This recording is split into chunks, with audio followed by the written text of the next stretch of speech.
د کونړ نورګل ولسوالۍ مزار درې ته د 33 میلیونه افغانیو په لګښت د 15 کیلومتره سړک جوړونې چارې پیل شوې.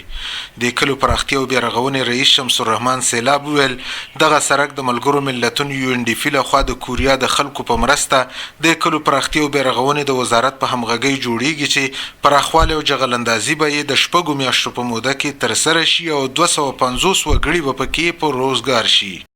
دا نننۍ پروژه دا خو ډیره حیاتي پروژه ده ځکه چې 14 کیلومتره مزل او ښه سړک جوړول دا د ډیرو ولسونو مشکل حلوي او بیا د ډیرو دروي حلوي. د دې کلي نه شروع تر وادي درې پورې 15 کیلومتره سړک جغل اندازي کیږي، ترمیمیږي او په بعضې ځایونو کې به عرض زیاتیږي، په دې باندې به جغل اندازي کیږي. د کونړ والي مولوي قدرت الله ابو حمزه وایي د کار کولو په ولس احسان نه کوي، دوی ته د خلکو خدمت کول مسؤلیت دی.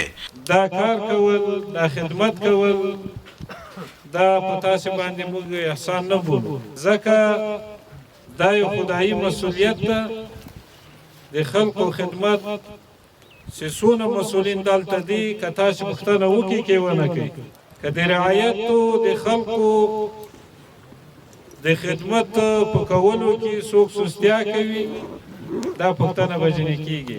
د سیمې خلکو د دغه سړک په جوړونې خوښي وښوده چې په سر ته رسېدو به یې د تګ راتګ ستونزې هوارې شي. داسې سړک نه و، زموږ خلک د ډېرو سختو ستونزو سره مخامخ وو. چې اوس سړک افتتاح وشوه د مزار درې ولسونو چې تقریبا په 100% خلک ته اوسېږي هغه اساسي او بنیادي عمده مشکل چې وو انشاءالله حل کیږي.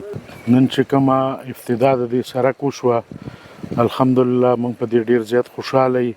موږ د خپلو مشرانو نه ډیره خوشحالي ښیو چې هغوی موږ ته دا زمینه را جوړه کړه. یاده دې وي چې مزار دره هغه سیمه ده چې څو میاشتې وړاندې پکې زورورې زلزلې زیاتې ویجاړۍ رامنځته کړي او د زیاتو تلفاتو او اوښتو لامل یې د سړکونو نشتون و.